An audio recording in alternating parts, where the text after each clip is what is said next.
Vamos a platicar hoy acerca de las variables y variables de referencia. En Java, a las variables que al momento de declararse se vinculan con los tipos primitivos se les llama variables de tipo primitivo, mientras que las que son declaradas utilizando nombres de clases se les llama variables de referencia. En este ejemplo tenemos algunas variables de tipo primitivo, por ejemplo la variable b, que es de tipo byte, o la variable is, que es de tipo short, o la variable i, que es de tipo int, y así.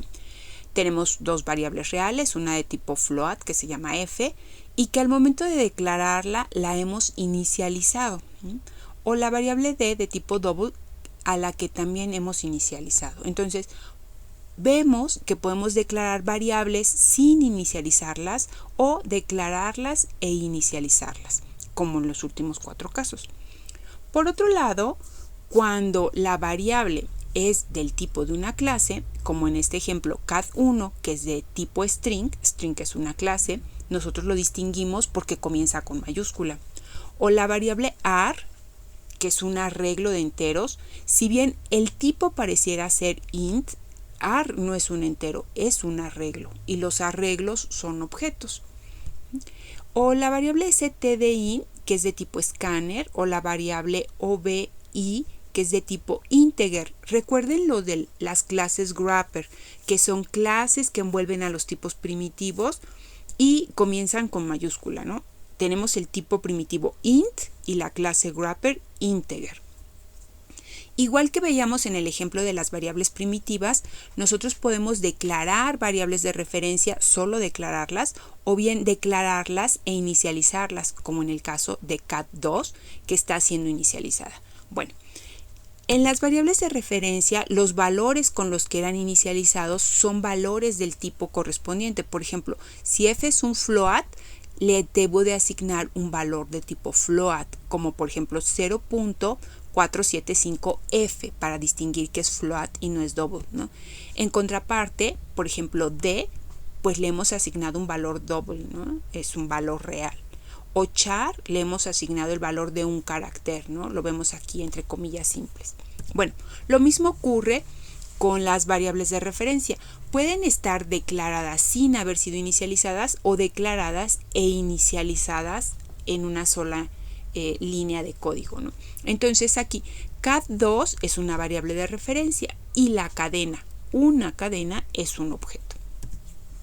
Bueno, las variables de referencia nos permiten utilizar el paso de mensajes, es decir, nosotros podemos escribir el nombre de una variable de referencia seguida de un punto y la invocación a un método o algún elemento de la interfaz de la clase correspondiente. Me regreso. Por ejemplo, aquí tenemos cat2.toUpperCase.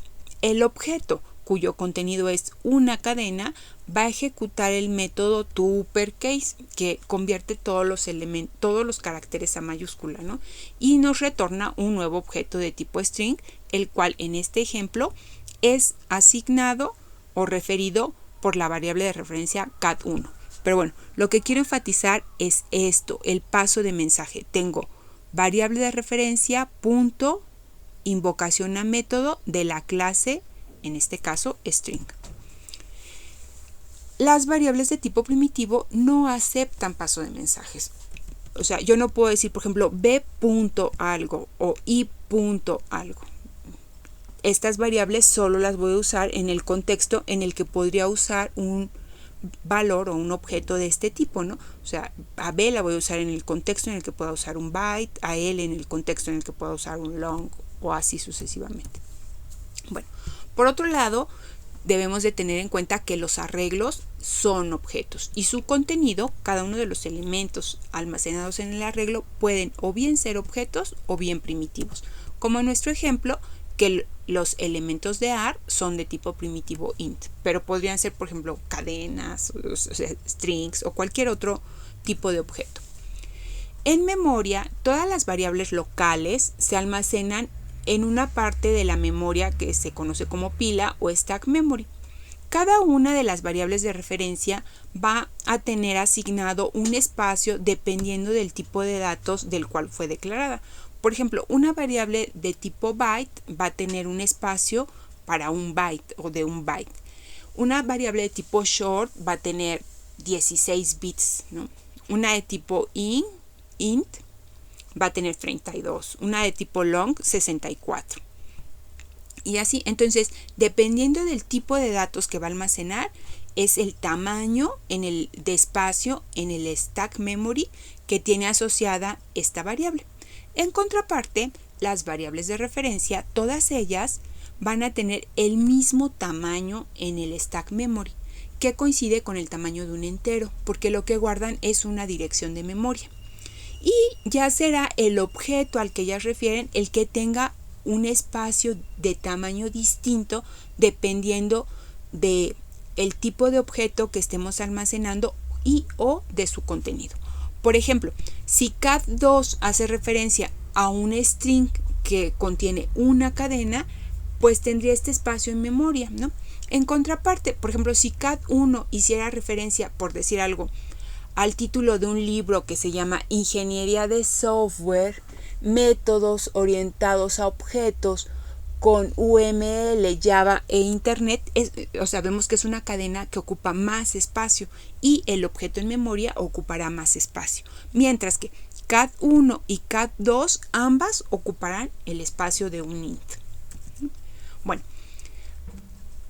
si nosotros solo declaramos las variables de referencia, pero no las vinculamos con un objeto y tratamos de hacer paso de mensajes con estas variables de referencia, vamos a obtener errores como variable posiblemente no declarada o null pointer exception. Para evitar eso, lo que en realidad necesitamos no son variables de referencia, sino objetos. Entonces, además de declarar la variable de referencia, debemos instanciar el objeto correspondiente. En este ejemplo, mostramos algunas de las formas para instanciar objetos. Ya decíamos que el caso de string es un caso peculiar que nosotros podemos instanciar los objetos con constantes literales, ¿no? Como aquí. Pero en general vamos a instanciar objetos utilizando el operador new. La palabra reservada new corresponde al operador que usamos para poder obtener espacio de memoria en la memoria dinámica o heap memory para almacenar objetos según su tipo, ¿no? Entonces, por ejemplo, para el caso de los arreglos será new seguido del tipo de datos que contiene el arreglo, en nuestro ejemplo es tipo int, y entre paréntesis cuadrados la cantidad de elementos que va a contener este arreglo. A diferencia de lo que ocurría con C, aquí esta cantidad de elementos la podemos expresar con constantes literales como en C, con constantes con nombres o con variables, que no podía hacerse en C. En el caso de los demás objetos, o sea, no strings, no arreglos, siempre vamos a usar el operador new y vamos a invocar a la constructora de la clase correspondiente. La constructora se llama justo como la clase, ¿no? Entonces, por ejemplo, stdin era de tipo scanner, entonces aquí lo vemos, ¿no? En la línea 33. Entonces, la constructora se llama scanner, exactamente igual que la clase. O cat1 era de tipo string, como veíamos en la línea 29. Entonces, new string. Ahora, puede ser que las constructoras requieran parámetros, como en el ejemplo de scanner, o que no requieran parámetros, como en el ejemplo de string, ¿no? Entonces, para instanciar a los objetos, siempre vamos a tener que usar new, y dependiendo de si es un arreglo, pues indicaremos el tipo y la cantidad de elementos o invocaremos a la constructora correspondiente, ya sea con o sin parámetros. ¿Okay? Bueno, ya para concluir, pues les voy a pedir que realicen una actividad que está en la plataforma, donde se trata de que ustedes distingan entre variables de tipo primitivo, variables de referencia y objetos. Sería todo en este video. Y en el próximo les muestro otros elementos.